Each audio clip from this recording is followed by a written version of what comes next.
Hello students, मुख्यमंत्री अभ्युदय योजना के इस ज्योग्राफी क्लास में आप सभी का स्वागत है। और आज हम लोग ह्यूमिडिटी और प्रेसिपिटेशन के बारे में बात करेंगे। कल तक हम लोगों ने टेम्परेचर और प्रेशर, टेम्परेचर तो पुरानी बात हो गई, प्रेशर बेल्ट और विंड्स का कर लिया था। लेकिन एक चीज़ हमें ध्यान देनी है कि हम लोग क्लाइमेट पढ़ रहे हैं। तो क्लाइमेट में जब डेफिनेशन आपको बताई थी उसी दिन मैंने आपको बताया था कि किसी भी प्लेस का जो एक लॉन्ग टाइम पीरियड की स्टडी होती है वो क्लाइमेट होती है। लेकिन स्टडी किस चीज़ की होती है तो वो आपको बताया गया था एटमॉस्फेरिक एलिमेंट्स। ठीक है, वायुमंडलीय तत्व, वायुमंडल के तत्व। वायुमंडल के तत्व कौन कौन से होते हैं तो उनके बारे में जब हमने बात की थी तो सबसे पहले हम टेम्परेचर की बात कर रहे थे, फिर हम प्रेशर की बात कर रहे थे, फिर हम ह्यूमिडिटी और रेनफॉल की बात कर रहे थे। तो टेम्परेचर और प्रेशर आप लोगों ने पढ़ लिया।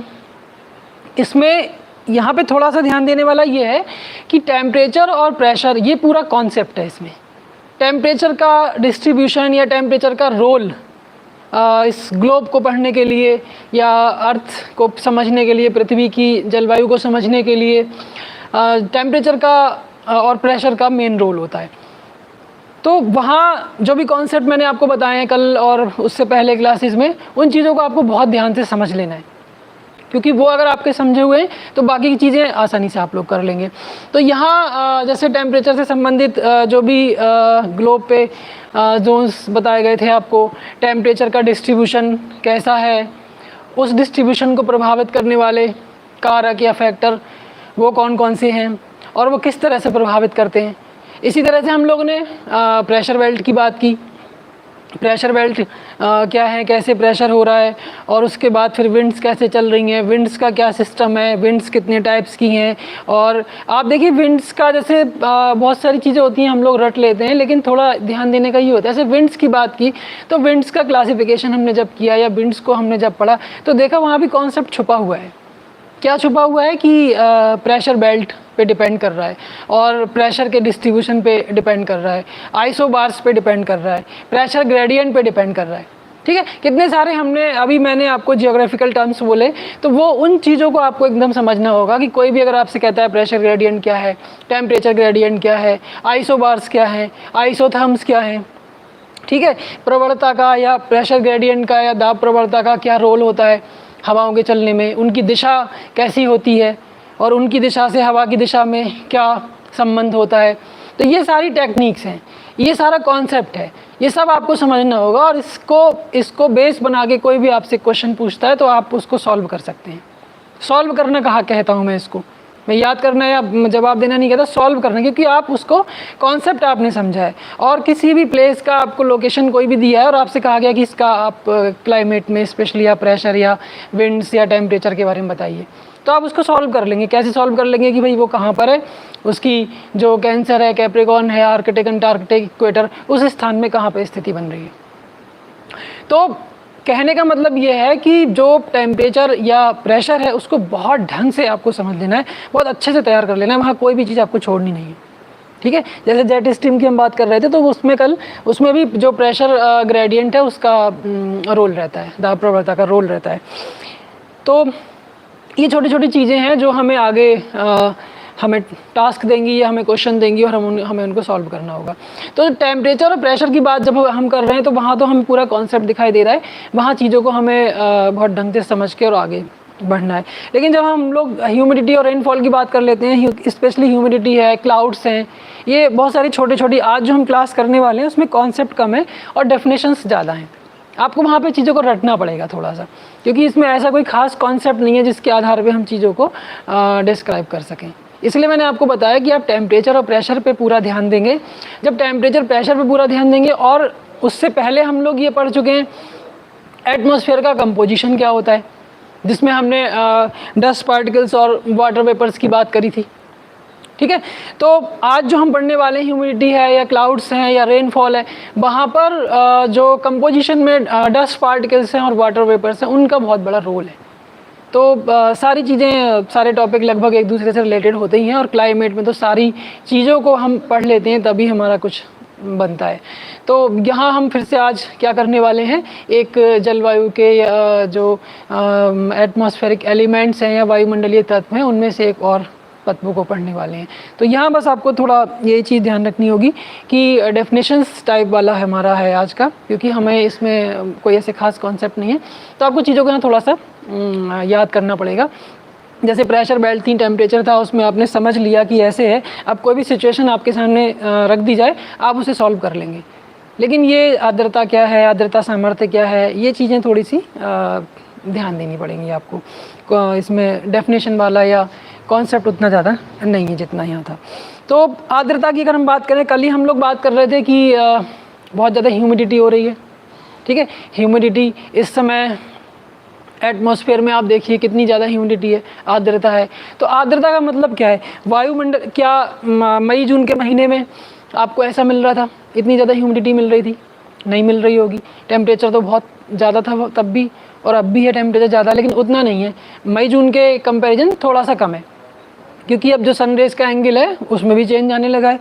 अगर हम मई जून की बात करने लगेंगे तो आप देखिए कैंसर मान लीजिए यहाँ पर है, अगर ये 23 डिग्री 30 मिनट, ठीक है, 0 डिग्री ये नॉर्थ हो गया और ये साउथ हो गया, ठीक है। तो यहाँ अगर जब सूर्य था तो मतलब हम लोग भारत में हैं, तो भारत की स्थिति लगभग ऐसे आप मान लीजिए, और हम यहाँ पर हैं। तो मई जून में क्या है, 21 जून को लंबवत होती हैं, तो सीधा सीधा एकदम 90 डिग्री का एंगल हो रहा है। अब आप देखिए आज 19 अगस्त आ गई, तो हम लोग ये सन का जो शिफ्टिंग है रेज़ का, वो इक्वेटर की तरफ होने लगा है। यानी कि अब आप देखेंगे 23 सितंबर को इक्वेटर पर जो रेज़ हैं वो 90 डिग्री का एंगल बना लेंगी। तो शिफ्टिंग हो रही है, यानी सन का जो मूवमेंट है वो यहाँ कहीं पर रेज़ का होगा, ठीक है। तो उस फैक्टर का दूसरा, कल हम लोगों ने विंड्स के बारे में पढ़ा था, तो मौसमी या मानसून विंड्स पढ़ी थी, और मानसून विंड्स में आपने देखा था कि मौसम के अनुसार दिशा में परिवर्तन होना। तो आप देखिए, हम अभी थोड़ी इंडिया की बात कर रहे हैं, तो देख लीजिए इसमें ये इंडियन पेनिनसुला है, और ये 0 डिग्री यानी कि इक्वेटर है, और इंडियन ओशन है, ये इंडियन ओशन,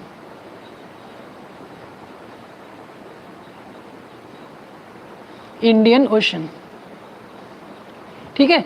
और इंडियन ओशन पे क्या होता है, 21 मार्च 23 सितंबर को, यानी 21 मार्च को रेज़ परपेंडिकुलर होती हैं, और वहाँ से धाराएं उठी, यानी गर्म हुआ और वाष्पीकरण हुआ।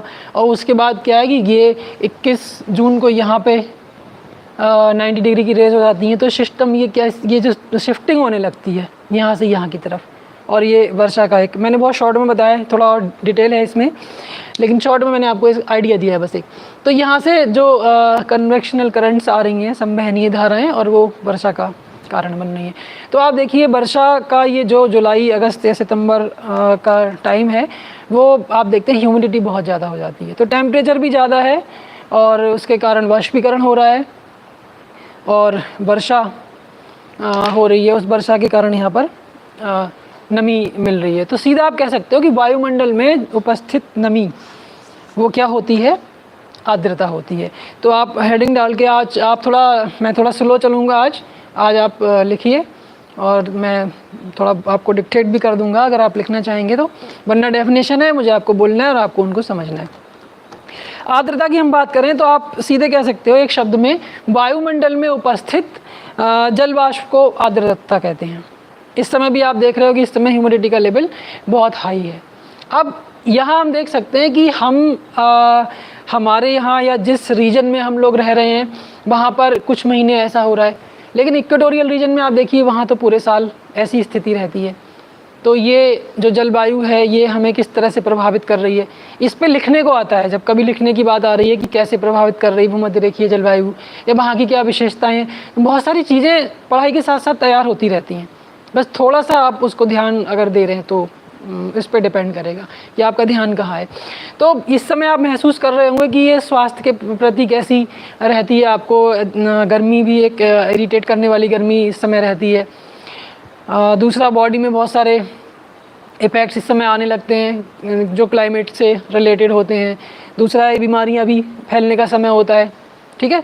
तो इन चीज़ों को हमें देखना है कि ये क्लाइमेट मानव जीवन पे क्या, ये जलवायु मानव जीवन पे क्या प्रभाव डाल रही है, और उसको फिर हम कंपेयर करते हैं इक्वेटर से। तो यहाँ हम 1-2 महीने उसको देख रहे हैं। इक्वेटर पे क्या होता है, लगभग पूरे साल स्थिति रहती है हाई टेम्परेचर और high humidity, high evaporation, high वर्षा, है ना। जो रेनफॉल हो रहा है वो भी बहुत हाई हो रहा है, और जंगल हो रहे हैं। ये सब इसी का तो परिणाम है कि पहले बाष्पीकरण, तापमान ज़्यादा, यानी सबसे पहले जलीय स्थिति है, फिर तापमान, फिर बाष्पीकरण, फिर बादल, फिर वर्षा, फिर वनस्पति, फिर वन्य जीवन, ठीक है, फिर मानव जीवन। तो ये सारी चीज़ें इंटरलिंक्ड है, एक दूसरे से कनेक्टेड हैं। वो आपको थोड़ा थोड़ा यहाँ पर ये ध्यान देना होगा इस तरह। तो अब आप देखिए कि वायुमंडल में उपस्थित जलवाष्प को आर्द्रता कहते हैं। वायुमंडल के संगठन में जलवाष्प का योग जो है वो 2% होता है। अब आप थोड़ा बैक हो जाइए।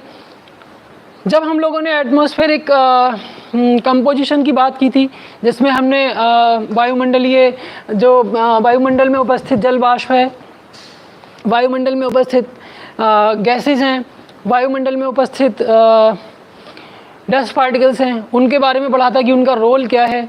और जलवाष्प के बारे में उस समय जब पढ़ा था तब बताया था कि ये क्लाइमेट में बहुत बड़ा इनका रोल रहता है।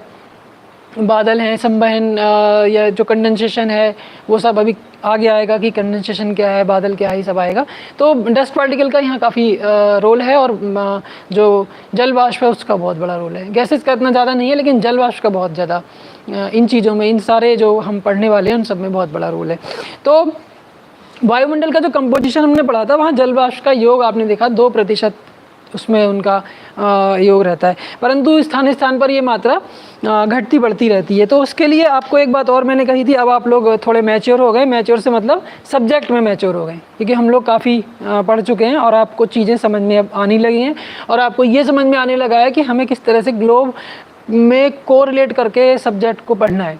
तो यहाँ आप चीज़ों को देख सकते हैं। जब भी कब कोई डिस्ट्रीब्यूशन की बात कहीं भी आती है, तुरंत आपके माइंड में ये आ जाना चाहिए कि हमारे पास ग्लोब है, और ग्लोब में हम लोग इक्वेटर और पोल की स्थिति देख रहे हैं, ठीक है, इक्वेटर और पोल। तो जब भी हमें कोई डिस्ट्रीब्यूशन देखना है, कोई मात्रा की बात आती है, तो आप आपको देखना चाहिए कि हम इक्वेटर से पोल की तरफ जा रहे हैं तो क्या होगा। तो अब जब आप इक्वेटर से पोल की तरफ जा रहे हैं तो आपके पास टेम्परेचर जोन और प्रेशर बेल्ट, विंड सिस्टम, ये सब आपके साथ साथ चल रहा है, ठीक है। आप यहाँ पे डिस्ट्रीब्यूशन किसी चीज़ का देखने जा रहे हैं, कैलकुलेट करने जा रहे हैं, लेकिन आपको यहाँ क्या दिख रहा है, यहाँ टेम्परेचर की स्थिति आपको पता चल रही है, यहाँ प्रेशर की स्थिति आपको पता चल रही है। टेम्परेचर प्रेशर पता चल रहा है, तो और इनसे रिलेटेड क्या स्थितियाँ बनेंगी, कहाँ मरुस्थल हो सकता है, कहाँ जंगल हो सकता है, ये भी तो अब क्लियर हो गया ना कि ग्लोब में जो एक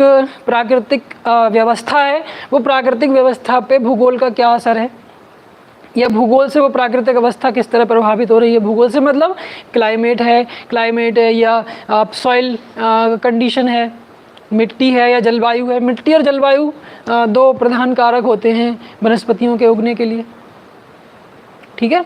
तो ये सारी चीज़ें माइंड में तुरंत आनी चाहिए कि हम अगर इक्वेटर से पोल की तरफ कोई भी डिस्ट्रीब्यूशन पढ़ रहे हैं, तो हमारे साथ साथ ये आना चाहिए कि हम किस टेम्परेचर जोन में जा रहे हैं, हम किस प्रेशर बेल्ट में जा रहे हैं, हम किस विंड सिस्टम में जा रहे हैं, ठीक है। ये सब जब आपके माइंड में रहेगा तो जो कैलकुलेट करने आप जा रहे हैं वो एकदम एग्जैक्ट कैलकुलेट करके आप निकाल देंगे, ठीक है। अब बात इसकी आ रही थी कि ये जो जलवाष्प है वो स्थान स्थान पर इसकी मात्रा घटती रहती है, घटती बढ़ती रहती है। तो अब हम इसका ग्लोब पे अगर डिस्ट्रीब्यूशन देख रहे हैं, तो आप देखेंगे किसी स्थलीय भाग से आप जा रहे हैं।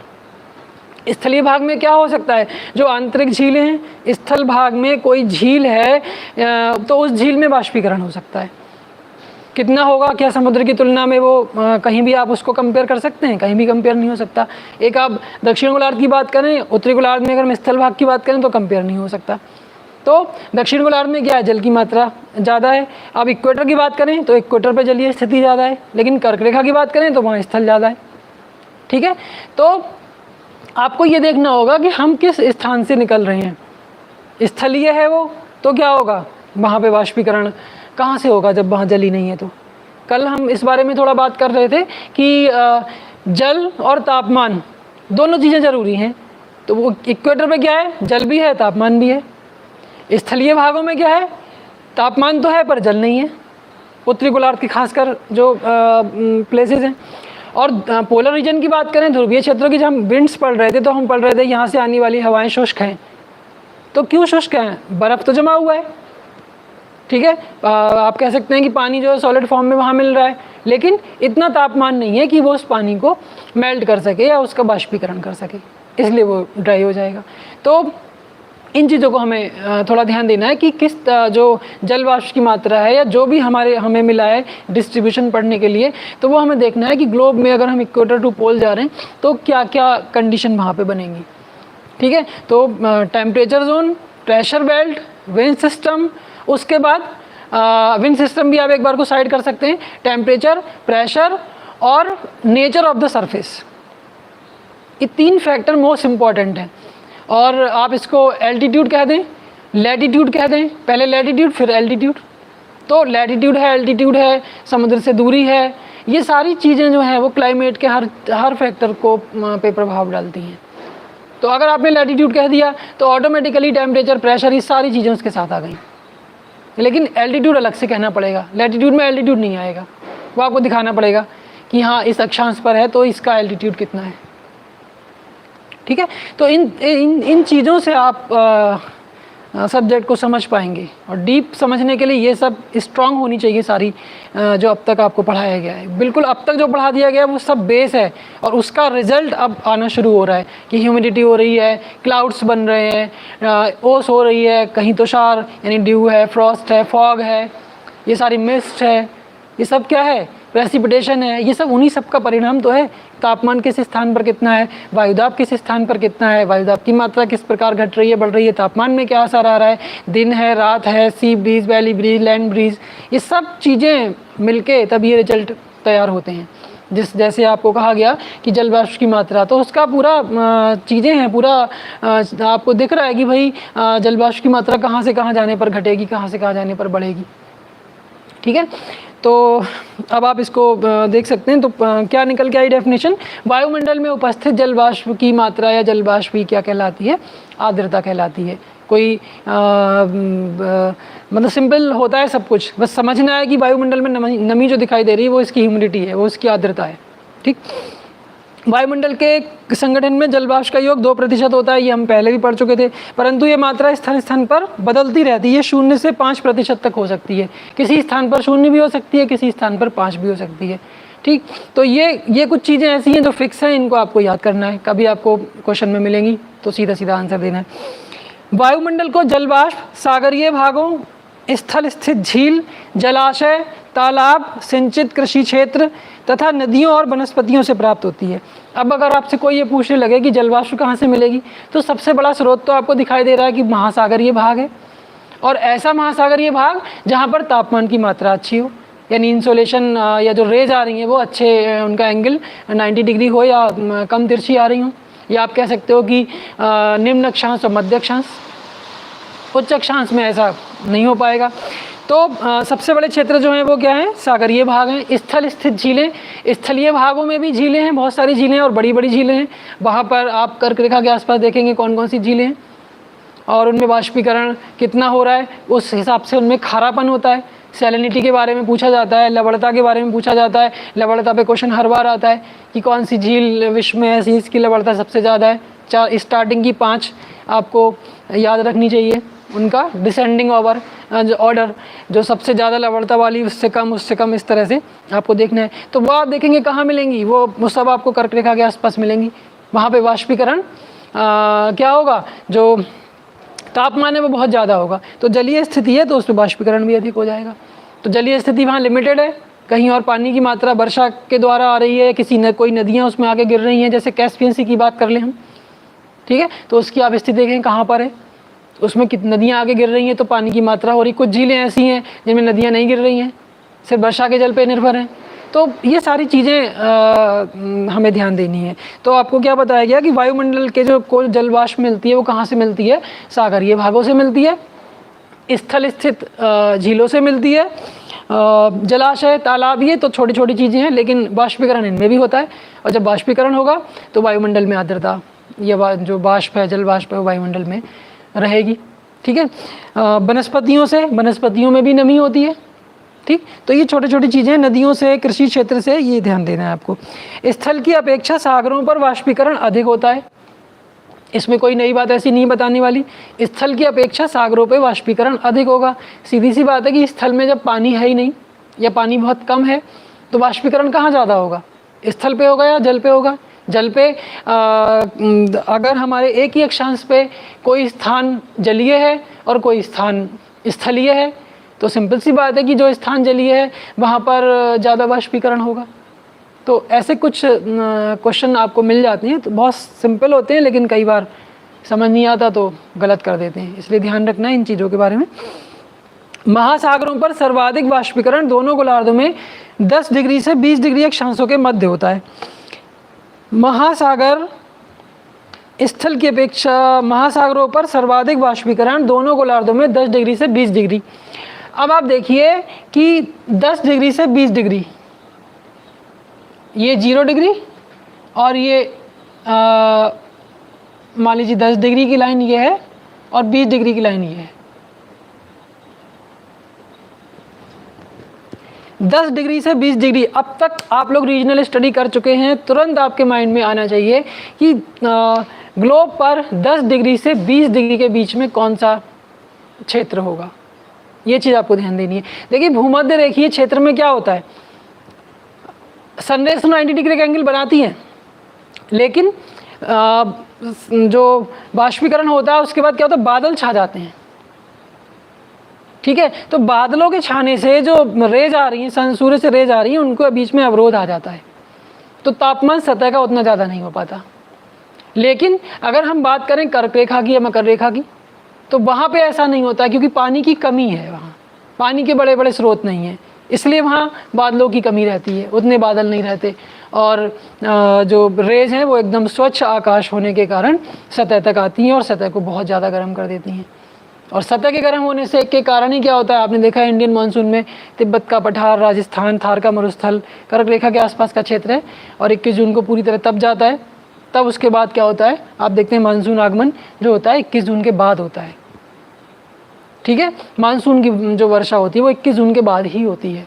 क्यों होती है, क्योंकि वहाँ वो तप जाता है, सारा पूरा उसको हाईली हीटअप हो जाता है, और जब हीटअप हो जाएगा तो क्या होगा, प्रेशर लो हो जाएगा।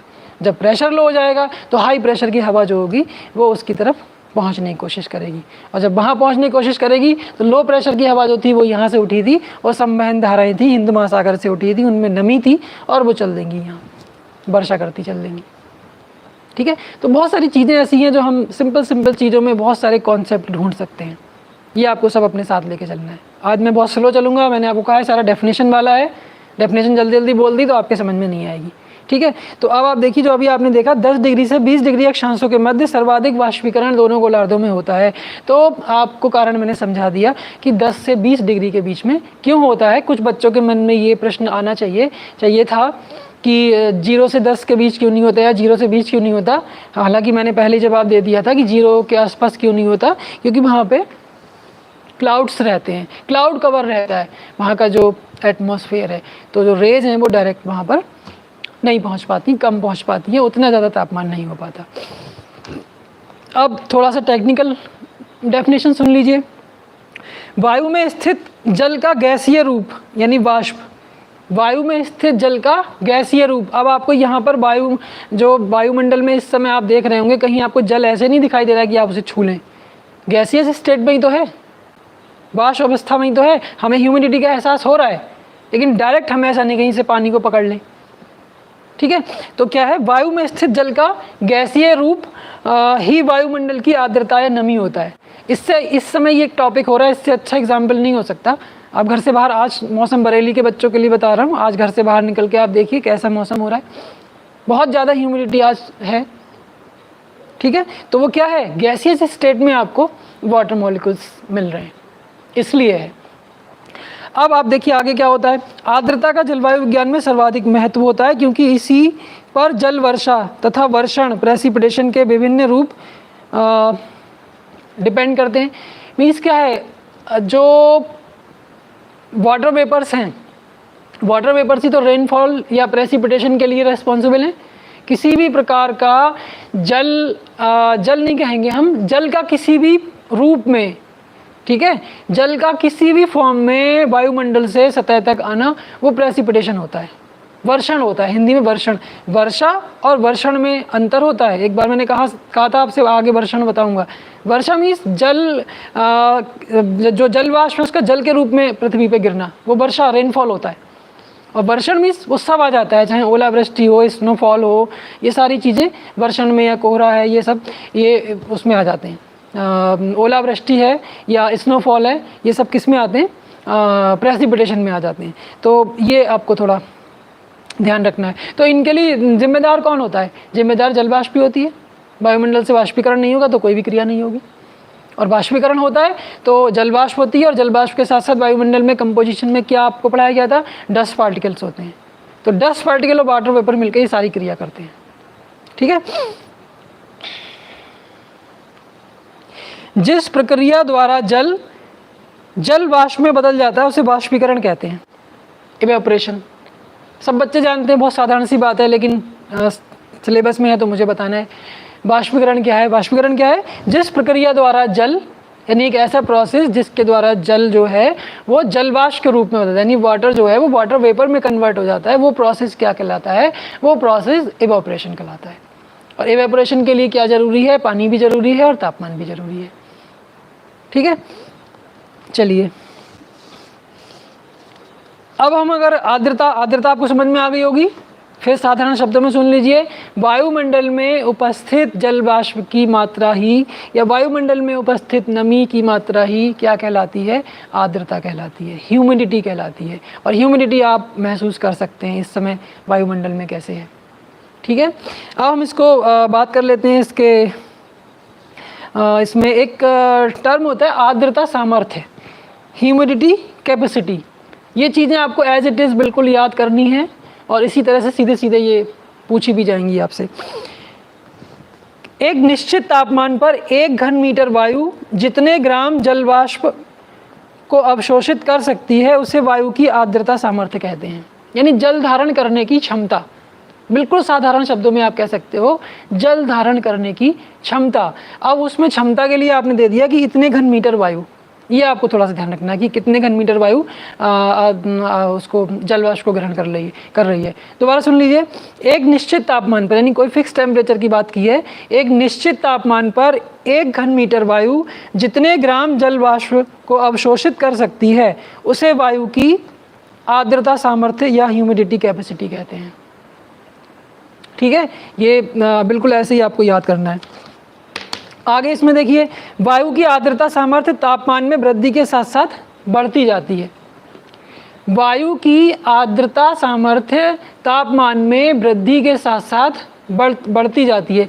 वायु की आर्द्रता सामर्थ्य यानी कि वायु में नमी धारण करने की क्षमता तापमान के साथ साथ बढ़ती जाती है। अब देखिए, तापमान ज़्यादा होगा तो इवेपोरेशन भी तो ज़्यादा होगा, और वो जो बाष्पीकरण होता है वो कहाँ रहता है? वायु में ही तो रहता है। तो वायु उसको धारण किए रहती है, किस रूप में धारण करती है ये थोड़ा अभी आगे आने वाला है, ठीक है। तो फिर इस चीज़ को समझ लीजिए, क्या बताया अभी आपको? वायु की आर्द्रता सामर्थ्य जो है वो तापमान में वृद्धि के साथ साथ बढ़ती जाती है। आपको एग्जाम्पल अभी दिया था और कहा था कि 10 डिग्री से 20 डिग्री के बीच बाष्पीकरण ज़्यादा होता है, आर्द्रता ज़्यादा होती है। तो क्या बताया था? तो यहाँ क्या ये बात सिद्ध हो गई जो अभी आपसे कहा कि आर्द्रता सामर्थ्य जो है वो कहाँ तापमान के बढ़ने के साथ साथ बढ़ती जाती है। तो आप देखेंगे ये वाला जो क्षेत्र है 20 से 25 वाला, यहाँ पे क्या रहता है? तापमान, हाई टेम्परेचर रहता है, ठीक। एक और डेफिनेशन इसी में, जब किसी वायु में उसकी क्षमता के बराबर जल वाष्प आ जाए, जब किसी वायु में उसकी क्षमता के बराबर जल वाष्प आ जाए तो उसे संतृप्त वायु या सैचुरेटेड एयर कहते हैं। ये संतृप्त वायु का ही सारा खेल है, कंडेंसेशन और ये जो भी आप अभी ओस और सब आगे पढ़ेंगे, संतृप्त वायु, ठीक है। तो संतृप्त वायु क्या है? जब किसी वायु में उसकी क्षमता के बराबर जल वाष्प आ जाए तो उसे संतृप्त वायु या सैचुरेटेड एयर कहते हैं। आगे देखिए, जिस न्यूनतम तापमान पर, ये सब आपको याद करना है। जिस न्यूनतम तापमान पर कोई वायु संतृप्त हो जाए उसे ओसांक बिंदु या ड्यू पॉइंट कहते हैं। जिस न्यूनतम तापमान पर, ये सारी मैंने आपसे कहा कि सब डेफिनेशन वाला आ जाएगा। आज आपको और ज़्यादा ध्यान से सुनना है और बिल्कुल लिखते भी रहिए साथ साथ। मैं काफ़ी स्लो चल रहा हूँ, आज लिख सकते हैं। हाँ, एक बात और, आप लोगों की बहुत डिमांड अभी तक रहती थी प्लेलिस्ट बनाने की, तो वो बन चुकी है। मुझे लगता है काफ़ी बच्चों ने देख लिया होगा, तो अब आपको कोई प्रॉब्लम नहीं होगी। मेरे जितने भी क्लास हैं वो सारे उसमें हैं, आप कोई सा क्लास भी देख सकते हैं। ठीक है, तो अब ये दिक्कत आपकी नहीं रही। आपका डेली कमेंट रहता था बच्चों का कि प्लेलिस्ट बना लीजिए, तो प्लेलिस्ट बन गई है। आप अपने, मेरे सारे लेक्चर उसमें हैं, आप देख सकते हैं उनको। तो जिस न्यूनतम तापमान पर कोई वायु संतृप्त हो जाए उसे ओसांक बिंदु, ड्यू पॉइंट कहते हैं। ओसांक बिंदु, ड्यू पॉइंट। ठीक है, यहाँ तक बात हो गई। अब हम बात कर लेते हैं आर्द्रता के टाइप्स। कितने टाइप्स की होती है आर्द्रता? ठीक है, पहले ह्यूमिडिटी हमने देखा, वायुमंडल में उपस्थित जलवाष्प की मात्रा क्या हुई? आर्द्रता हो गई। अब हम आर्द्रता को कैटेगराइज अगर करेंगे तो हम 3 भागों में से बांट सकते हैं। 3 भाग क्या क्या होंगे? एक होता है निरपेक्ष आर्द्रता, एब्सोल्यूट ह्यूमिडिटी। ये सीधे सीधे ऐसे क्वेश्चन पूछे जाएंगे आपसे, आपको परिभाषाएं याद करनी है। यहाँ पर अब कोई कॉन्सेप्ट ऐसा खास नहीं है, कॉन्सेप्ट यहीं तक था जितना मैंने आपको बताया, इसी से ये सारा बन के आ रहा है। एटमॉस्फेयर का कंपोजिशन पता हो, एटमॉस्फेरिक लेयर्स की विशेषताएं पता हो, टेम्परेचर जोन पता हो, प्रेशर बेल्ट पता हो, तो आप इन सब चीज़ों को निकाल देंगे। ठीक है, तो देखिए क्या है निरपेक्ष आर्द्रता या एब्सोल्यूट ह्यूमिडिटी। इसमें क्या है? वायु के प्रति इकाई आयतन में, यहाँ एक एक छोटे छोटे शब्दों का अंतर है बस। अब वो अंतर आपको याद करना पड़ेगा, उसको याद करके समझिए या समझ के याद करिए, वो आप पे डिपेंड करेगा। ठीक है, और साथ साथ लिखते रहिए आज वाला। वायु के प्रति इकाई आयतन में विद्यमान जल वाष्प की मात्रा को निरपेक्ष आर्द्रता कहते हैं। इसे ग्राम प्रति घन मीटर में व्यक्त किया जाता है।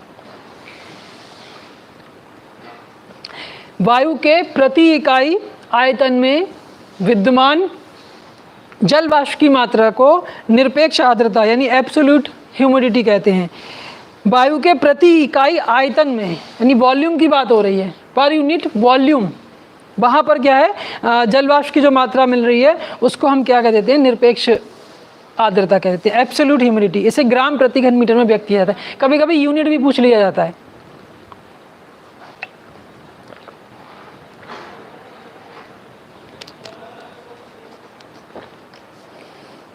अगला होता है विशिष्ट आर्द्रता, स्पेसिफिक ह्यूमिडिटी।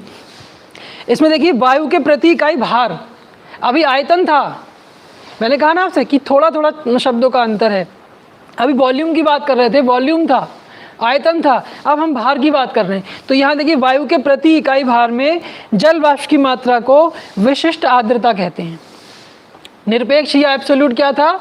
इकाई आयतन की बात कर रहे थे, और यहाँ विशिष्ट या स्पेसिफिक की बात क्या है? हम उसमें भार की बात कर रहे हैं। तो छोटे छोटे से डिफरेंस हैं, इनको आपको समझना है, याद करना है। इसे ग्राम प्रति घन सेंटीमीटर में व्यक्त किया जाता है। विशिष्ट आर्द्रता का जल वाष्प की मात्रा से सीधा संबंध होता है, अतः यह आर्द्रता के मापन की सबसे उपयुक्त विधि है। हमने इसमें भार की बात की थी, वेट की बात की थी, इसलिए इसका जल से सीधा सीधा संबंध माना जाता है। अगला होता है सापेक्षिक आर्द्रता, रिलेटिव ह्यूमिडिटी। आर्द्रता के कितने भाग बताए? निरपेक्ष आर्द्रता यानी एब्सोल्यूट, दूसरा विशिष्ट आर्द्रता स्पेसिफिक, और तीसरा कौन सा बताया? सापेक्षिक आर्द्रता या रिलेटिव। किसी भी तापमान पर वायु में उपस्थित जलवाष्प तथा उसी तापमान पर उसी वायु की आर्द्रता सामर्थ्य के, देखिए आर्द्रता सामर्थ्य का यहाँ पे जिक्र आया है। अभी आपको थोड़ी देर पहले मैंने बताया था कि आर्द्रता सामर्थ्य क्या होती है। कंफ्यूज नहीं होना है, समझना है, ध्यान से सुनना है, आपको सब समझ में आएगा। और मैं बहुत स्लो चल रहा हूँ ताकि आप लोग साथ साथ लिखते रहें, और लिख के याद नहीं किया तो ये टॉपिक नहीं याद होगा। इसको आप समझ लीजिए, आप बिल्कुल लिखते रहिए और याद करते रहिए साथ साथ। किसी भी तापमान पर वायु में उपस्थित जलवाष्प तथा उसी तापमान पर उसी वायु की आर्द्रता सामर्थ्य के अनुपात को क्या कहते हैं? सापेक्षिक आर्द्रता कहते हैं। इसे प्रतिशत में व्यक्त करते हैं, क्योंकि यहाँ पर रेशो की बात हो गई, अनुपात आ रहा है, तो इसको किस में करते हैं, प्रतिशत में व्यक्त किया जाता है। जब आर्द्रता 100% हो जाती है अर्थात वायु संतृप्त अवस्था में आ जाती है। ये ध्यान देना है, अगर आर्द्रता 100% है यानी ह्यूमिडिटी 100% हो जाती है, इसका मतलब क्या है कि वायु संतृप्त अवस्था में आ गई यानी सैचुरेटेड कंडीशन में आ गई, तो संघनन प्रारंभ हो जाता है और गुरुत्वाकर्षण के कारण वर्षा शुरू हो जाती है। इस लाइन को जरा दोबारा मैं बोल रहा हूँ, ध्यान से सुन लीजिए। जब आर्द्रता 100% हो जाती है, वायु की बात हो रही है, वायु में हो रहा है सब कुछ। जब आर्द्रता 100% हो जाती है अर्थात वायु जो है वो संतृप्त अवस्था में जाती है, तब क्या होता है, संघनन यानी कंडेंसेशन स्टार्ट हो जाता है। और कंडेंसेशन स्टार्ट हो जाता है, उसके बाद क्या होता है, गुरुत्वाकर्षण के कारण वर्षा शुरू हो जाती है। यहाँ तक कहानी आर्द्रता की थी, मतलब पहले बाष्पीकरण से शुरू हुआ, तापमान से शुरू हुआ, जल से शुरू हुआ, ठीक है, या जल स्थल के वितरण से शुरू हुआ, तो आप कह सकते हो कि तापमान, फिर बाष्पीकरण, और बाष्पीकरण के बाद आर्द्रता, और आर्द्रता के बाद अब कंडेंसेशन या संघनन। क्योंकि हमें अगली घटना है वो वर्षा वाली है, वहाँ तक भी जाना है।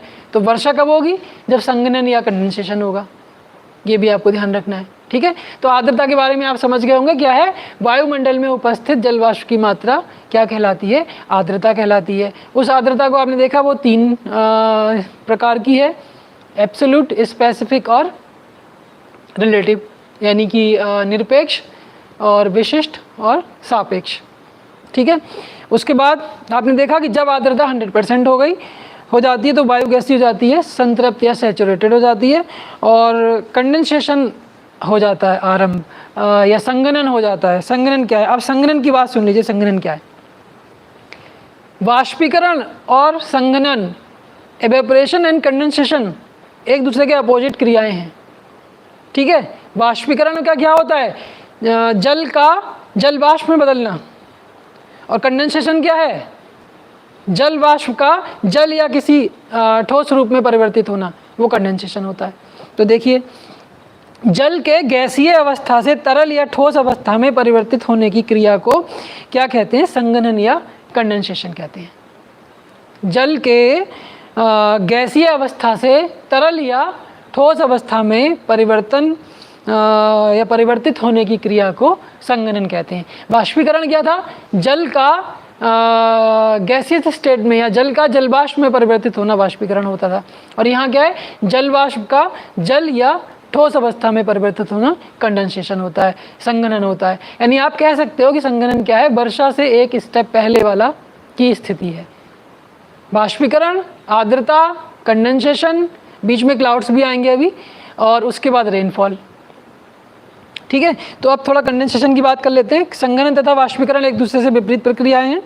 वाष्पीकरण द्वारा जल वाष्प में परिवर्तित होता है तथा संघनन द्वारा वाष्प जल तथा ठोस रूप में परिवर्तित होती है। संघनन 2 कारकों पर निर्भर करता है, एक तो तापमान में कमी, वाष्पीकरण किस पे निर्भर करता था, तापमान में अधिकता, ठीक है। ऐसे चीज़ें निकल के क्वेश्चन के रूप में मिलती हैं, तब आपको समझना होता है कि कहाँ से पूछा गया है और क्या पूछा गया है। यहाँ पे देखिए क्या डिफरेंस आ रहा है, वहाँ वाष्पीकरण के लिए तापमान की अधिकता की ज़रूरत थी, यहाँ कंडेंसेशन संघनन के लिए तापमान में कमी की ज़रूरत है, तो यहीं से क्वेश्चन बन जाएगा, ठीक। तो ध्यान रखना है, संघनन 2 कारकों पर निर्भर करता है, एक आपका तापमान में कमी और दूसरा वायु की सापेक्षिक आर्द्रता। इन दोनों पे संघनन या कंडेंसेशन डिपेंड करता है। वायु में उपस्थित धूल कणों के आसपास तापमान में कमी के कारण संघनन स्टार्ट हो जाता है, संघनन शुरू हो जाता है। वायु में उपस्थित धूल कण, देखिए वायु में उपस्थित धूल कणों के बारे में जब उस समय पढ़ाया था तब भी मैंने आपको बताया था कि आर्द्रता ग्राही नाभिक, ठीक है, हाइग्रोस्कोपिक न्यूक्लियाई, जो डस्ट पार्टिकल होते हैं वो आर्द्रता ग्राही नाभिक का काम करते हैं, हाइग्रोस्कोपिक न्यूक्लियाई का काम करते हैं। कैसे करते हैं, देखिए समझिए। वायु में उपस्थित धूल कणों के आसपास तापमान में कमी के कारण संघनन स्टार्ट होता है। इन सूक्ष्म कणों को संघनन केंद्र कह देते हैं, कंडेंसेशन न्यूक्लियाई कह देते हैं। अब क्या होते हैं, देखिए धूल, धुआं, समुद्री नमक के कण, याद आ रहा होगा आपको वायुमंडल का कंपोजिशन जब पढ़ाया था तब बताया था कि वायुमंडल में जो डस्ट पार्टिकल आ रहे हैं वो कहाँ से आ रहे हैं, तो आप देखिए धूल है, धुआं है, समुद्री नमक के कण हैं, तो ये क्या करते हैं, ये सब हाइग्रोस्कोपिक न्यूक्लियाई बन जाते हैं, आर्द्रताग्राही नाभिक बन जाते हैं। और क्या होता है उसके बाद, जब इनमें इनके आसपास तापमान में कमी होने लगती है तो कंडेंसेशन स्टार्ट हो जाता है। तो इस चीज़ को आपको थोड़ा समझना है। अब अगर हम कंडेंसेशन के फॉर्म्स की बात करें, संघनन के रूप, संघनन आपको कैसे दिखाई दे रहा है, यानी डेली व्यवहार में आपको कैसे पता चल रहा है कि कंडेंसेशन हो रहा है, उसके क्या क्या फॉर्म हो सकते हैं, क्या क्या रूप हो सकते हैं। तो उसमें आप देख लीजिए संघनन की प्रक्रिया से ओस, कोहरा, कुहासा, धुंध तथा बादल बनते हैं। ओस सब जानते होंगे, ड्यू, ठीक है, ड्यू हो गया। कोहरा की बात करें तो फॉग हो गया। एक होता है कुहासा, कुहासा को बोलते हैं धुंध यानी मिस्ट। कोहरा और कुहासा में थोड़ा सा डिफरेंस होता है। क्या होता है अभी बताऊंगा मैं, आपको ध्यान बस ये रखना है। कंडेंसेशन के फॉर्म्स की अगर हम बात करें तो क्या होगा, वहाँ पर ओस हो सकती है, कोहरा हो सकता है, कुहासा हो सकता है यानी मिस्ट या धुंध हो सकता है, और क्लाउड्स। ये सारी चीज़ें क्या हैं, कंडेंसेशन के रूप, स्वरूप या फॉर्म्स, जो भी आप कहना चाहें।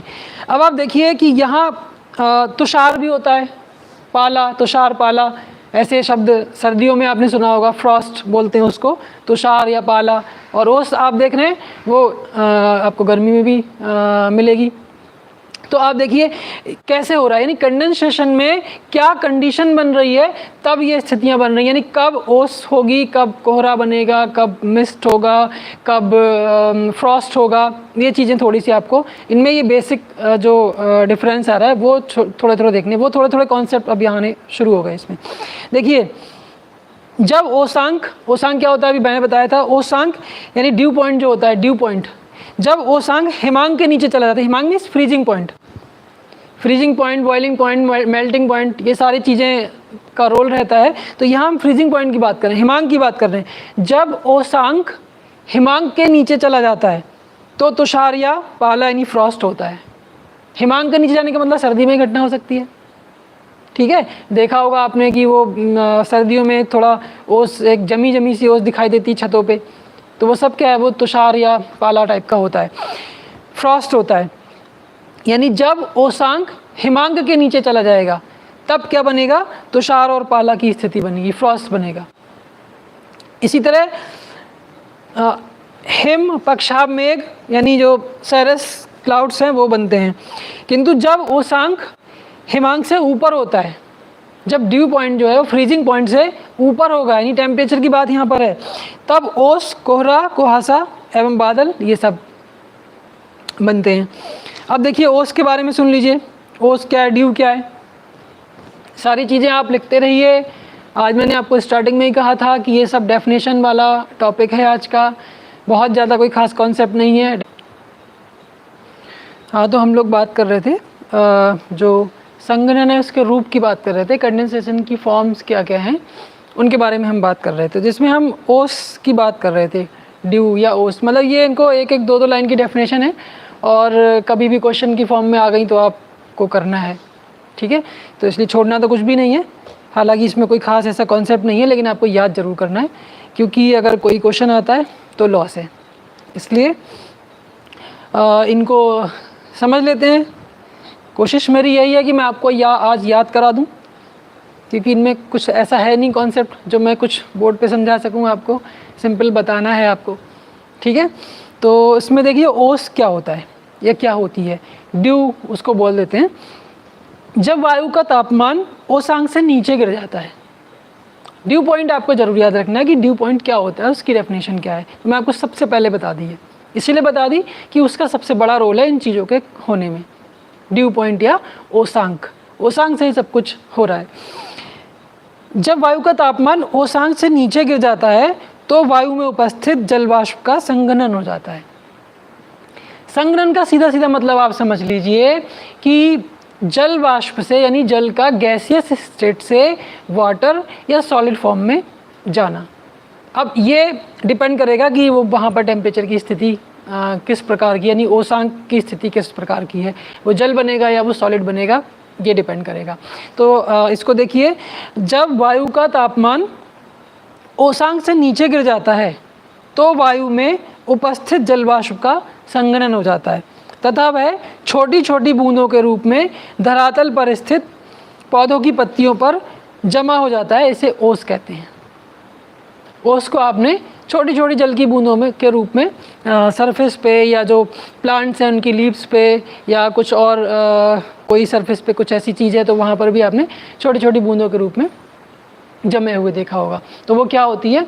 ओस होती है। ओस होती है वो तो आप जानते हैं, लेकिन ओस बनती कैसे है ये आपको याद करना है। तो उसके लिए क्या करना है, जब वायु का तापमान ओसांक से नीचे गिर जाता है, ठीक है, ये जो एयर टेम्परेचर है वो ड्यू पॉइंट से नीचे चला जाता है, तब क्या होता है, तब जो उसमें वायु में उपस्थित जल वाष्प है उसका कंडेंसेशन हो जाता है। आपको अभी मैंने थोड़ी देर पहले बताया था कि कंडेंसेशन के बाद ग्रेविटेशनल फोर्स के कारण, गुरुत्वाकर्षण बल के कारण वो जो जल है वो पृथ्वी पे गिरने लगता है।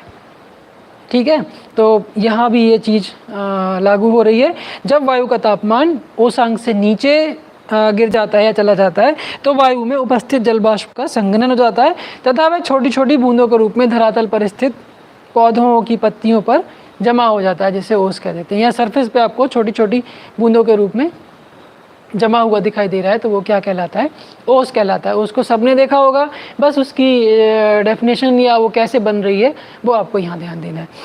नेक्स्ट होता है इसमें तुषार या पाला, जिसको फ्रॉस्ट बोलते हैं। ठीक है, फ्रॉस्ट, FROST, फ्रॉस्ट।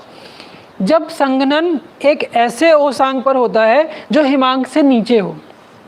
देखिए, पहले आप freezing point, boiling point, melting point, ये सारे आपको पता होना चाहिए, मुझे लगता है ये पता होगा आपको, ये सब क्या होते हैं। तो जब संघनन एक ऐसे ओसांक पर होता है जो हिमांक से नीचे हो तो अतिरिक्त जलवाष्प द्रव में परिवर्तित हुए बिना ही सीधे ठोस हिमकणों के रूप में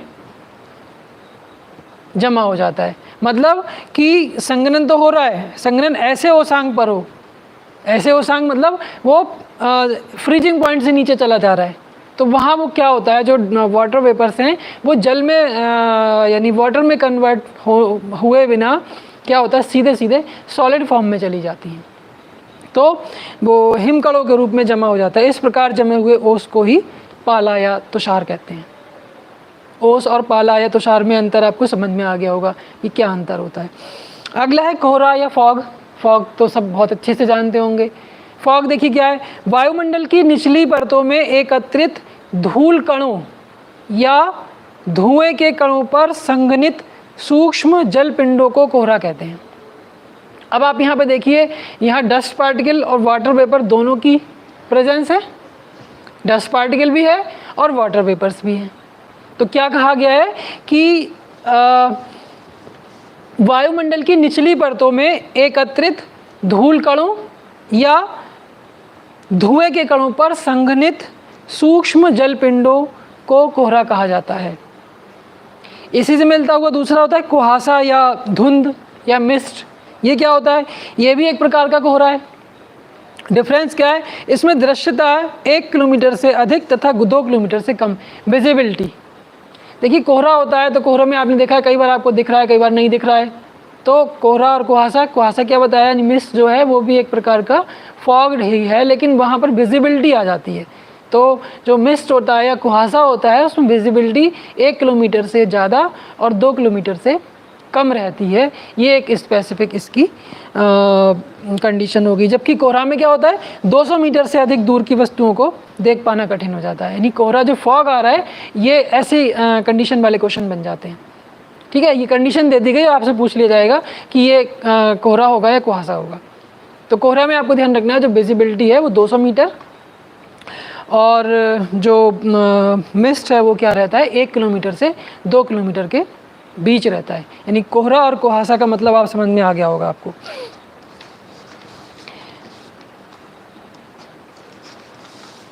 तो यहाँ हम लोगों ने संघनन के जो रूप हैं उनकी बात कर ली। आज हम लोग बहुत स्लो चल रहे हैं और मुझे लगता है कि जितना बता रहा हूँ समझते हुए आप लोग चल रहे होंगे।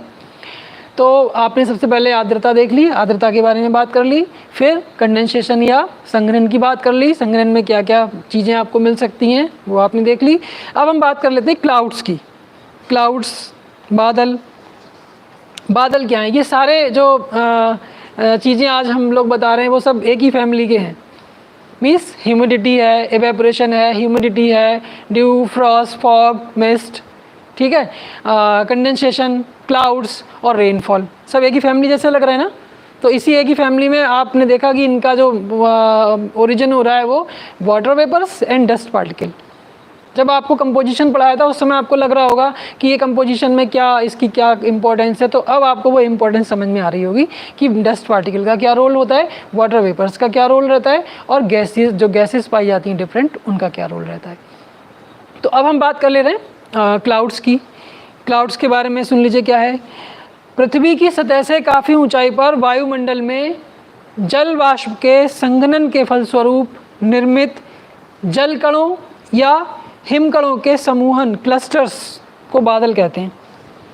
मतलब क्या हुआ, पृथ्वी की सतह से अधिक या काफ़ी ऊंचाई पर वायुमंडल में जल वाष्प के संघनन के फलस्वरूप, संघनन नहीं, कंडेंस कह सकते हैं आप, संघनित जलकणों या हिमकणों के समूहन को, यानी इकट्ठे क्लस्टर्स, उनको क्या कह देते हैं, बादल कह देते हैं, क्लाउड्स कह देते हैं।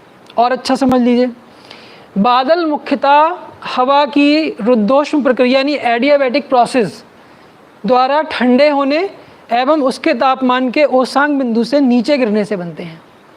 ये वाली डेफिनेशन आपको याद रखनी है। क्या, बादल मुख्यतः हवा के रुद्धोष्म प्रक्रिया यानी एडियाबैटिक प्रोसेस द्वारा ठंडे होने एवं उसके तापमान के ओसांक बिंदु से नीचे गिरने से बनते हैं। एडियाबैटिक प्रोसेस क्या है, मैं आपको पहले टॉपिक में पढ़ा चुका हूँ। अब और सुनिए इसके बारे में थोड़ा, तो आपको तीनों बातें सुन के थोड़ा सा क्लाउड समझ में आएगा। अभी हो सकता है नहीं आया हो।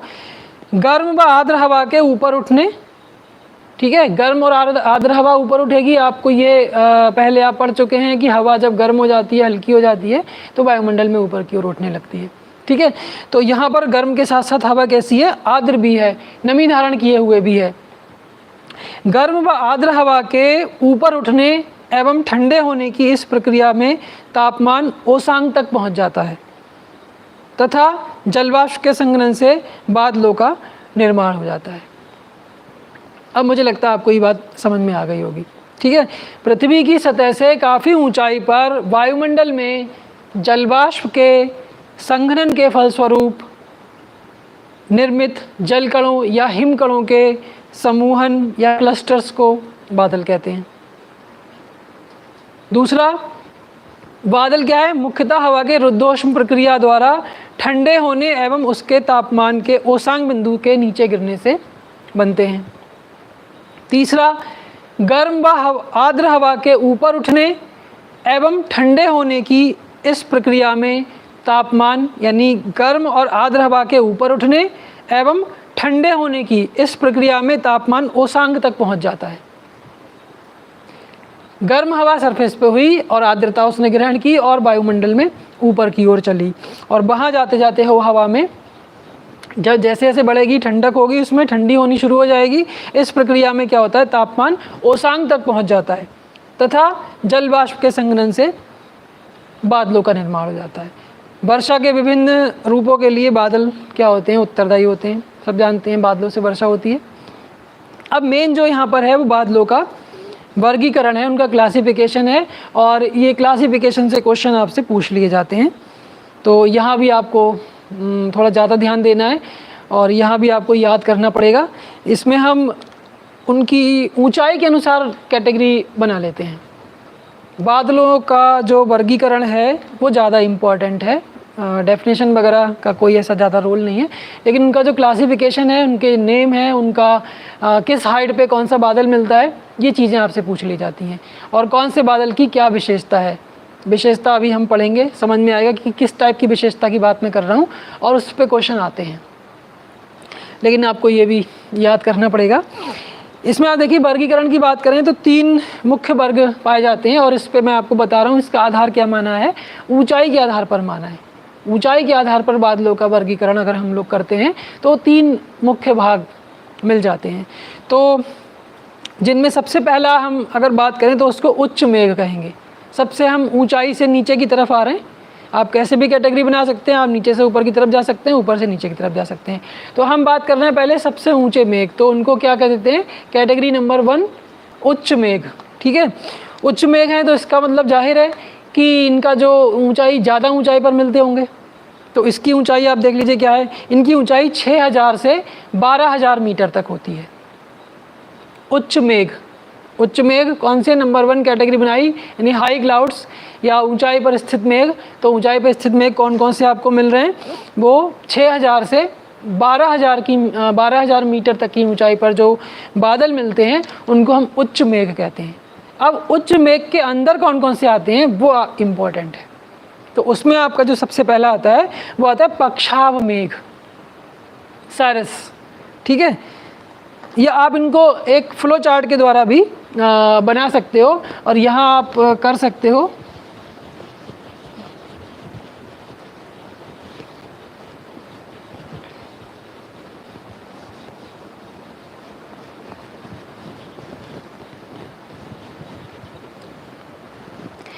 बादल की अगर आप बात कर रहे हो तो आप यहाँ कर सकते हो बादल या क्लाउड्स, और इसको 3 कैटेगरी में यहाँ बांट सकते हैं। उच्च मेघ, ठीक है, नंबर 1 उच्च, मध्यम और निम्न मेघ। फिर इनके हम कैटेगरी बना सकते हैं। तो इस टाइप से एक फ्लो चार्ट बना लेंगे तो आपको इनको याद करने में आसानी हो जाएगी। तो सबसे पहले हम जो बात कर रहे हैं वो उच्च मेघ की बात कर रहे हैं। उच्च मेघ में सबसे पहला आता है पक्षाव, साइरस। पक्षाव आप लिख सकते हो, यहाँ कर लोगे पक्षाव।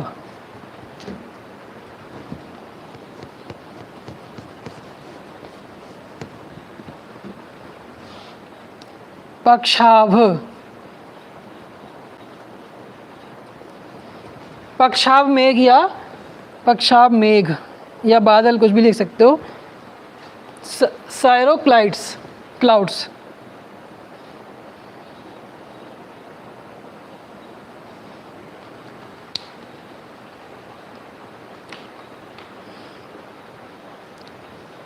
पक्षाव मेघ, साइरस, साइरस या सेरस। इनकी विशेषता समझ लीजिए क्या है। क्लाउड्स, उच्च मेघ, मध्यम मेघ, निम्न मेघ। ऊंचाई की बात हमने की है 6000 से, यहाँ भी आप ब्रैकेट में लिख सकते हो 6000 से 12000 मीटर। ठीक है, अब इनकी हमने कैटेगरी बना ली। अब जो भी होंगे 1 2 3 या 1 2। तो सबसे पहला कौन सा, पक्षाव मेघ या साइरस। ये आसमान में सबसे अधिक ऊंचाई पर होंगे। इसको कहने की ज़रूरत नहीं है क्योंकि हम पहले कह चुके उच्च मेघ हैं।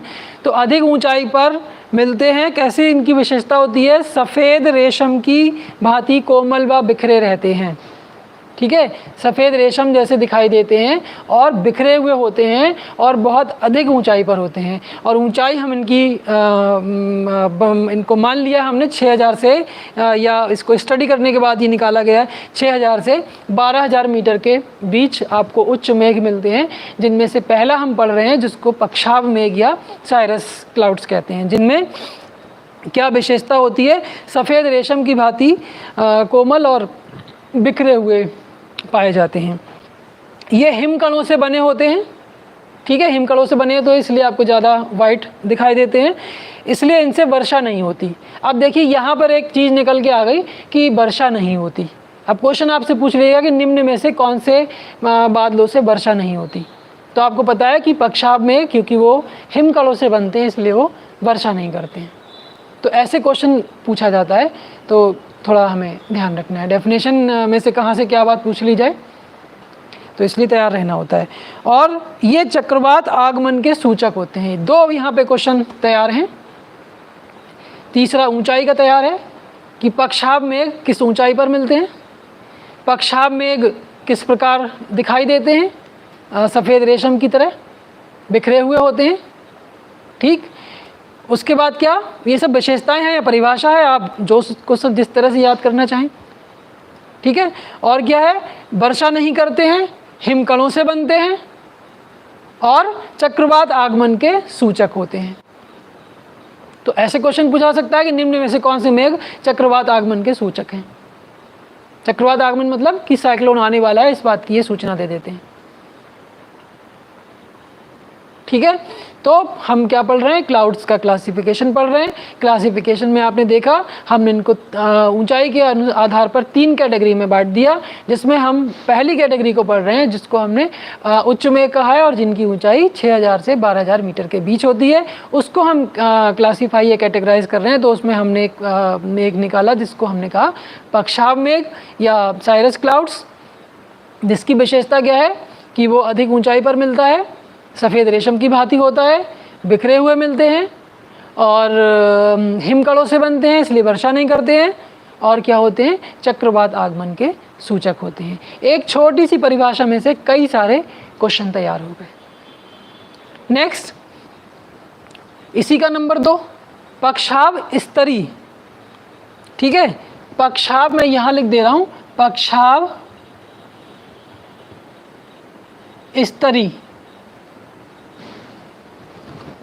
साइरो स्ट्रेटस। ठीक है,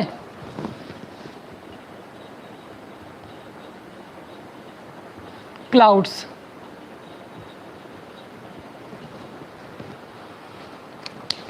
इसके बारे में, ये बृहद क्षेत्र में यानी बहुत विस्तृत भाग में फैले होते हैं, दूधिया चादर की भांति फैले होते हैं, दूधिया चादर की भांति फैले होते हैं। इनके कारण सूर्य और चंद्रमा के चारों ओर प्रभा मंडल बन जाता है, हैलो बन जाता है। चंद्रमा के, अब इन दिनों में आप देख सकते हैं कभी अचानक घटना ऐसी होगी कि शाम को आप रात के समय देखेंगे 8 बजे के आसपास चंद्रमा यानी मून, उसके आगे ऐसा एक वाइट गोल घेरा आपको दिखाई देगा, प्रभा मंडल या इसको हैलो बोल देते हैं।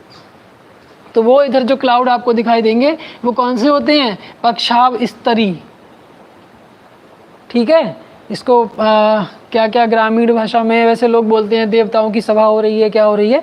तो ऐसा अभी आप देखेंगे इन दिनों में ये घटना अभी आपको मिलेगी, अक्टूबर तक ये होगी घटना। आप देखेंगे यहाँ ऐसा ये दिखाई देगा, इसको क्या बोल देते हैं, प्रभामंडल या हैलो। प्रभामंडल या हैलो या हालो भी ऐसे बोल देते हैं। चक्रवात आगमन के क्रम में पक्षाव मेघों के तत्काल बाद यही मेघ दिखाई देते हैं, यानी पक्षाव मेघ सबसे पहले, उसके बाद ये दिखाई देते हैं। इस प्रकार ये निकट भविष्य में चक्रवात आगमन की सूचना देते हैं। अगला नंबर 3 इसी का, पक्षाव कपासी। पक्षाव कपासी, पक्षाव कपासी, साइरो क्यूमुलस। जल्दी जल्दी लिख लीजिए। अब ये सफ़ेद रंग के छोटे छोटे गोलों की भांति दिखाई पड़ते हैं तथा प्रायः समूह में या लहरनुमा रूप में दिखाई देते हैं। ठीक है, ये सफ़ेद रंग के छोटे छोटे गोलों की भांति दिखाई पड़ते हैं तथा प्रायः समूह में या लहरनुमा रूप में दिखाई देते हैं। अगली कैटेगरी आ गई मध्यम मेघ। मध्यम मेघ में ऊंचाई 2000 से 6000 मीटर। इसमें 3 आपने पढ़े, कौन कौन से पढ़े, पक्षाव स्तरी, पक्षाव कपासी, ये उच्च मेघ। उसके बाद मध्यम मेघ, मध्यम में आप देखिए उच्च स्तरी मेघ। अब आप सुन लीजिए फटाफट क्योंकि टाइम थोड़ा रह गया। मध्यम मेघ में कौन से आएंगे, जिनकी ऊंचाई 2000 से 6000 मीटर के बीच हो। तो ये कौन से, उनमें इनमें कौन कौन से हैं वो सुन लीजिए। उच्च स्तरी मेघ, ऑल्टो स्ट्रेटस क्लाउड्स। इनकी विशेषता, ये भूरे अथवा नीले रंग के चादर की भांति फैले छोटे छोटे स्तरों में पाए जाते हैं। इनके छाए रहने से सूर्य का प्रकाश धुंधला व अस्पष्ट दिखाई देता है। इनसे विस्तृत क्षेत्रों पर लगातार वर्षा होती है, ये इनकी विशेषता है। इनसे विस्तृत क्षेत्रों पर लगातार वर्षा होती है। किससे होती है, उच्च स्तरीय मेघ। ठीक है, ऑल्ट्रो स्ट्रेटस क्लाउड्स, जो कैसे हैं, मध्यम ऊंचाई वाले, जिनकी ऊंचाई 2000 से 6000 मीटर के बीच होती है। इसका दूसरा होता है उच्च कपासी मेघ, ऑल्टो क्यूमुलस क्लाउड्स। इनकी विशेषता, ये सफ़ेद एवं भूरे रंग के पतले गोलाकार, ठीक है, ये सफ़ेद एवं भूरे रंग के पतले गोलाकार धब्बों की तरह दिखाई देते हैं, संपूर्ण आकाश में महीन चादर के रूप में बिखरे रहते हैं। बहुत खास इनकी विशेषता नहीं है, उच्च स्तरीय में ज़्यादा था कि वर्षा करते हैं विस्तृत क्षेत्र पर। ये क्वेश्चन एक दो बार पूछा गया है। अगला हम बात करें तो निचले मेघ मीस जिनकी ऊंचाई कम होगी, कम कितनी, 2000 मीटर से कम। पहला आपने पढ़ा उच्च मेघ जिनकी ऊंचाई हमने पढ़ी 6000 से 12000 मीटर, उसमें आपने 3 कैटेगरी पढ़ी। दूसरा आपने देखा मध्यम मेघ जिसकी ऊंचाई हमने कितनी पढ़ी, 2000 से 6000 मीटर, जो जिनमें 2 टाइप आपने देखा। और तीसरा क्या है, निम्न मेघ जिनकी ऊंचाई कितनी होगी, 2000 मीटर से नीचा या कम।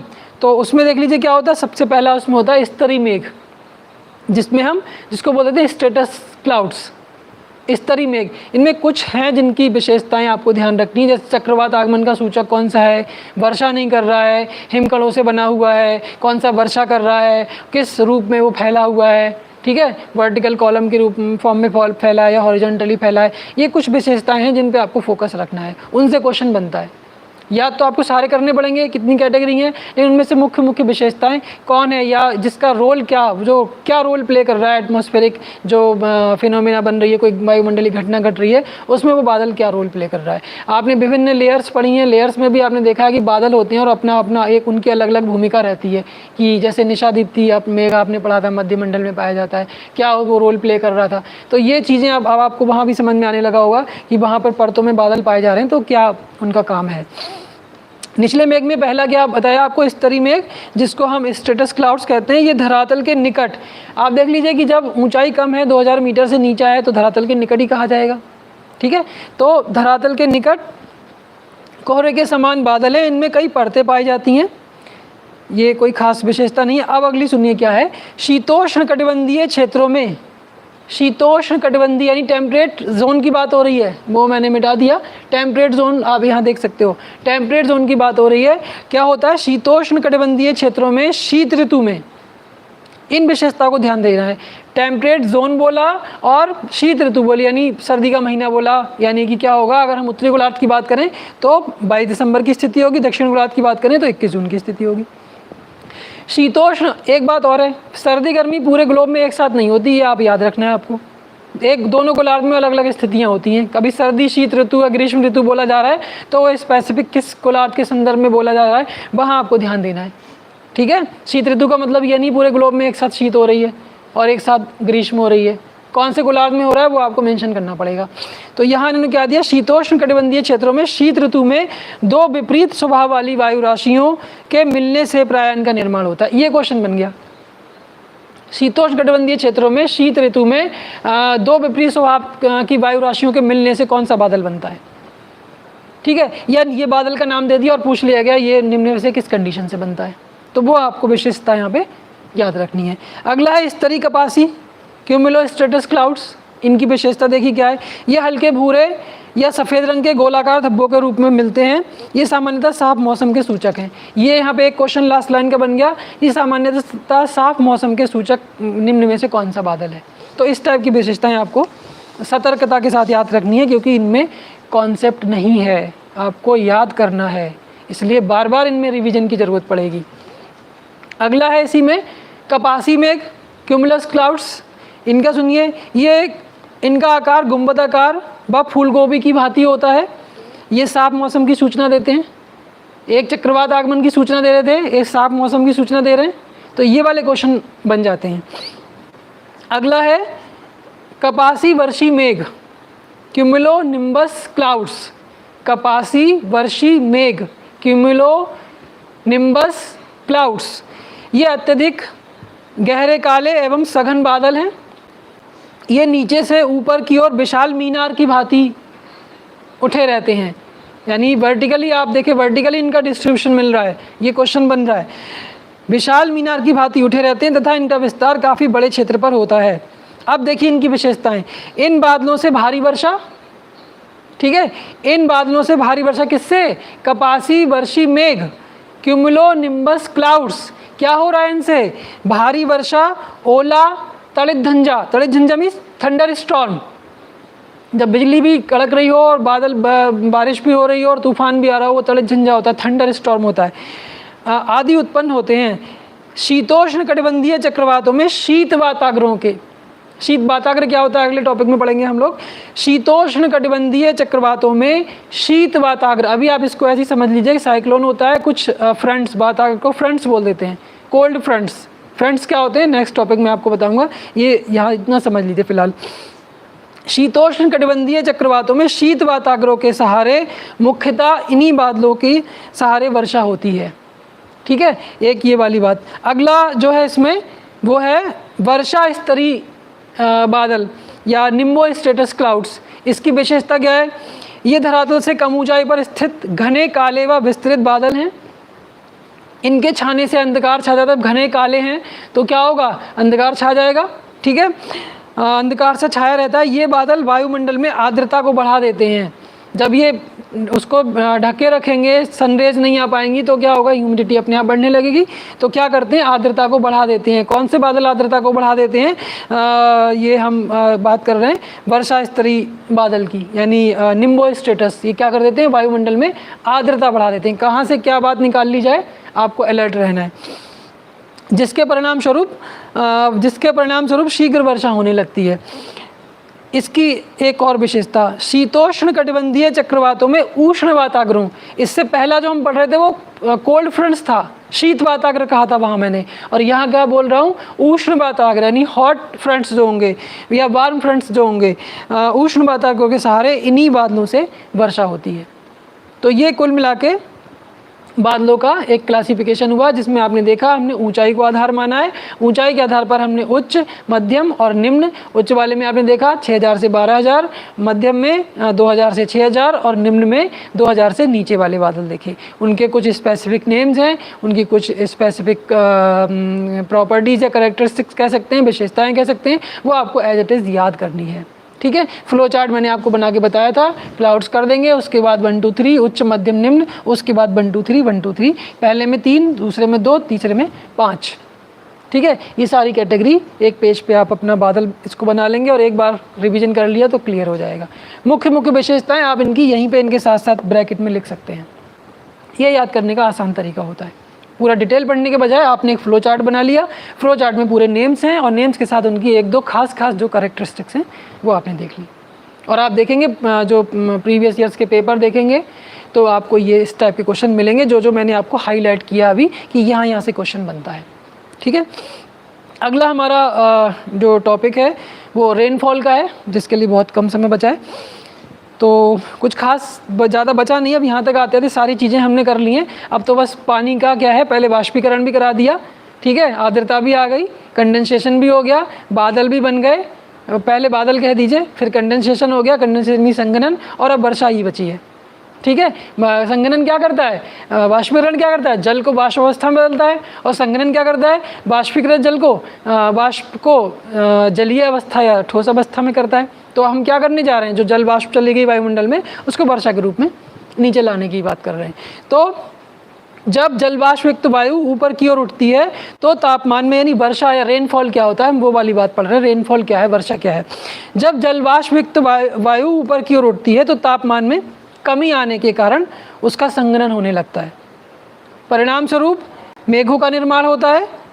कुछ समय पश्चात मेघों में जलवाष्प की मात्रा अधिक हो जाती है तथा वायु से संभाल नहीं पाती, फलस्वरूप ये वर्षा के विभिन्न रूपों का कारण बन जाती है।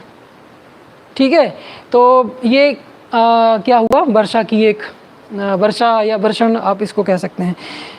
वर्षा के लिए उत्तरदायी कारक क्या है, वर्षा के लिए क्या क्या चीज़ें इंपॉर्टेंट है, वो चीज़ आप इसमें से मैंने निकाल के अलग छाट दी हैं। वो क्या है, अस्थायी उष्णाद्र वायु, अनस्टेबल जो नम हवा है उसकी बात कर रहे हैं, अस्थिर उष्णाद्र वायु। दूसरा, असंख्य मात्रा में आर्द्रताग्राही नाभिक। अभी थोड़ी देर पहले मैंने आपको बताया था हाइग्रोस्कोपिक न्यूक्लियाई, आर्द्रताग्राही नाभिक, और वो क्या करते हैं, ग्रहण करते रहते हैं आर्द्रता को, जल को, जो धूल धुएं के कारण उन पे जमा होते रहते हैं जल की बूंदें। और अति संतृप्त वायु, सुपर सैचुरेशन या सुपर सैचुरेटेड एयर, तब क्या होता है, तब वर्षा होती है। अब वर्षा की आप देख लीजिए 3 कैटेगरी हैं। ये बड़ा आसान सा है टॉपिक, सारे बच्चों का लगभग पढ़ा हुआ होगा। 3 टाइप मिलते हैं जिनमें आपको संवहनीय वर्षा या कन्वेक्शनल रेन की बात कर देते हैं, जो संवहन धाराओं से होती है और खासकर भूमध्य रेखीय क्षेत्र पर ऐसा होगा। संवहन धाराएं क्या होती हैं, पिछले कई टॉपिक से मैं आपको ये बात समझाते आ रहा हूँ, तो यहाँ आपको नया कुछ और बताने की ज़रूरत नहीं है। गर्म एवं आर्द्र पवनों के ऊपर उठने से होती है किसकी उत्पत्ति, संवहनीय वर्षा की। गर्म एवं आर्द्र पवनों के, यानी गर्म है और आर्द्रता ग्रहण किए हुए हैं और वायुमंडल में ऊपर की ओर जा रही हैं, ठंडी होंगी, तो जल क्या होगा, वर्षा के जल जो बाष्प है वो जल के रूप में पृथ्वी की सतह पर आएगा। जब भूतल बहुत गर्म हो जाता है तथा उसके संपर्क में रहने वाली पवनें गर्म होकर ऊपर की ओर उठती हैं तो संवहनीय धाराओं का निर्माण होता है। इनसे होने वाली जो वर्षा होती है उसको संवहनीय वर्षा, मोस्टली ये इक्वेटर पे होती है, ये आपको ध्यान रखना है। उच्चतम तापमान या उच्च तापमान एवं उच्च आर्द्रता होती है। दोपहर 2 से 3 बजे तक बादल छा जाते हैं और 4 बजे वर्षा होती है। ये भूमध्य रेखा की एक विशिष्टता है, विशेषता है जो आपको याद करनी है। क्या याद करना है कि यहाँ पर उच्च तापमान होता है, उच्च आर्द्रता होती है। मैं डेली पढ़ा रहा हूँ आपको, ये बात कुछ नया नहीं है। 2 से 3 के बीच बादल छा जाते हैं और 4 बजे वर्षा होती है, डेली ऐसा होता है। तब आप सोचिए कि भूमध्य रेखा पर क्या स्थिति होगी। मैंने अपना टॉपिक यहीं से स्टार्ट किया था, आपको यहाँ का एटमॉस्फेयर और भूमध्य रेखीय जलवायु से कुछ हद तक कंपेयर करने की बात कही थी। यहाँ 1-2 महीने ऐसा रहता है, बिल्कुल वैसी तो नहीं है लेकिन कुछ मिलती जुलती स्थिति है, और वहाँ पर पूरे साल ऐसा रहता है, तो स्थितियाँ क्या बनेंगी। अगला होता है पर्वतीय वर्षा, ओरोग्राफिक रेन। पर्वतीय वर्षा पर्वतों के कारण। अब बस इसमें आपको ये ध्यान रखना है कि पवन के ढाल के अनुरूप हो रही है या ढाल के विपरीत हो रही है। इसमें वृष्टि छाया प्रदेश बन जाते हैं, रेन शेडो रीजन बन जाते हैं। अगर विंड्स आ रही हैं यानी नम धाराएं आ रही हैं, पर्वत के सहारे सहारे चली गई इस तरह से, तो ये वाला जो भाग है वो वर्षा से विहीन हो गया। तो वृष्टि छाया, जैसे पश्चिमी घाट पर्वत भारत में आपने देखा है, कर्नाटक में कुछ क्षेत्र ऐसा पाया जाता है जो रेन शेडो रीजन बनता है, वृष्टि छाया प्रदेश बनता है। ठीक है, हवा उसके माउंटेन यानी वेस्टर्न घाट माउंटेन है, और आप देखिए वेस्टर्न घाट माउंटेन यहाँ पर है, और यहाँ से हिंद महासागर से संवहन धारा चली, यहाँ टकराई, 2 भागों में टूटी और इसके इधर बराबर से ऐसी चली गई। ये वाला जो भाग है कर्नाटक का, वो रेन शेडो यानी वर्षा से रहित रह गया, वर्षा नहीं हो पाई वहाँ, तो वृष्टि छाया प्रदेश भी यहाँ बन जाते हैं। और इसको आप देखेंगे एक अलग प्रकार की जलवायु इस पठार पे आपको मिल जाती है, थॉर्न टाइप की वेजिटेशन वहाँ पे आपको मिलने लगती है। और उसके अलावा कुछ क्षेत्र ऐसे होते हैं कि जहाँ पर दर्रे हैं तो वर्षा की पर्याप्त मात्रा मिल रही है, महाबलेश्वर वगैरह, उस समय उनमें अगर आप इस समय जाएंगे तो बहुत अच्छा आपको एक वर्षा का अनुभव मिलेगा। एक पिकनिक स्पॉट वहाँ है, सब जानते ही हैं, तो वर्षा वहाँ पर पर्याप्त मात्रा में हो जाती है। वो सब पर्वतीय वर्षा के उदाहरण हैं। अगला हमारे पास लास्ट जो इसमें बचता है वो चक्रवाती या वाताग्री वर्षा, साइक्लोनिक रेन। ठीक है, साइक्लोनिक रेन, साइक्लोन के कारण आपने देखा है भारत में वर्षा होती है, इस समय जो हो रही है उसको मानसून रेन कहते हैं, मानसूनी वर्षा कहते हैं। लेकिन यही जब आप सर्दियों के महीने में उत्तर भारत में होती है तो उसको हम मानसून रेन नहीं कहते। वो कौन सी होती है, साइक्लोनिक रेन होती है, चक्रवाती वर्षा होती है। तो ये आपको थोड़ा सा चीज़ों को ध्यान देना है। तो वर्षा की अगर हम बात करें तो वर्षा क्या है, आपको बताया मैंने, उसकी 3 प्रकार की होती है। संवहनीय वर्षा, पर्वतीय, संवहनीय मीन्स कन्वेक्शनल रेन, पर्वतीय वर्षा ओरोग्राफिक रेन, और चक्रवातीय वर्षा या साइक्लोनिक रेन। ठीक है, भारत में ये क्वेश्चन कई बार आता है कि उत्तर भारत में शीतकालीन में होने वाली वर्षा कैसी है। मोस्टली बच्चा उसको मानसून लगाकर आता है, जो कि बिल्कुल गलत आंसर है। तो कैसी होती है, चक्रवातीय वर्षा होती है, ये आपको ध्यान रखना है। इसमें कुछ सिद्धांत हैं, जैसे हिमकण सिद्धांत बर्गरॉन ने दिया है। ये क्वेश्चन आपसे पूछ लिया जाता है, वर्षा से संबंधित, वर्षण से संबंधित, प्रेसिपिटेशन से संबंधित जो सिद्धांत हैं उनमें आपसे पूछ लिया जाता है। हिमकण सिद्धांत जिसमें आपको बताना है, बर्गरॉन ने दिया है, लिख लीजिए आप इसको। मेघ स्थिरता सिद्धांत फिडेंसन ने दिया, मेघ स्थिरता सिद्धांत फिडेंसन ने दिया है, और जो सनलाइन सिद्धांत है वो बॉवेन ने दिया है। तो इतना बस, ये 3 डायरेक्ट क्वेश्चन पूछ ले जाते हैं।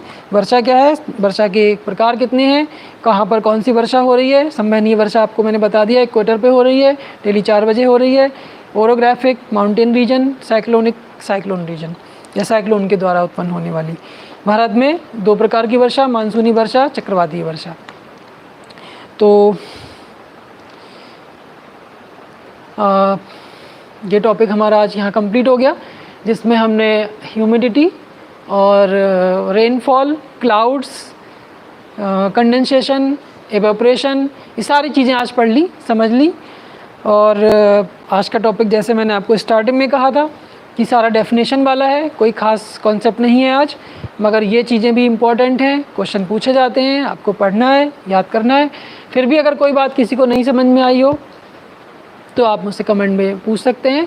बस कंडीशन ये है कि जो टेम्परेचर जोन थे हमारे पास और जो प्रेशर बेल्ट थी वो आपको बहुत अच्छे से पता हो, क्लियर हो। सन रेज का एंगल ऑफ इंसिडेंस कैसा होता है, यानी कि 3 टॉपिक यहाँ पे बनते हैं, इंसोलेशन, टेम्परेचर और प्रेशर। यानी इंसोलेशन किस प्लेस पे, यानी distribution of insolation, distribution of temperature and distribution of pressure. ये तीनों टॉपिक अगर आपके क्लियर हैं तो जो हमने आर्द्रता या ये सारे आज पढ़े हैं वो आपको अपने आप समझ में आ जाएंगे, बहुत ज़्यादा मेहनत आपको नहीं करनी पड़ेगी। आज के टॉपिक में ह्यूमिडिटी के टाइप्स क्या हैं, ये उसके बाद क्लाउड्स के टाइप्स क्या हैं, हाइट्स, किस हाइट पे कौन सा क्लाउड मिल रहा है, कौन सा चक्रवात को बता रहा है, कौन सा मौसम साफ़ रख रहा है, कौन से वाइट हैं, कौन से ब्लैक हैं, कौन से ब्राउन हैं, ये सारी चीज़ें थोड़ा आपको इनमें ध्यान देना है। तो मुझे लगता है आज के लिए इतना काफ़ी है, टाइम भी हो चुका है। Okay, thank you.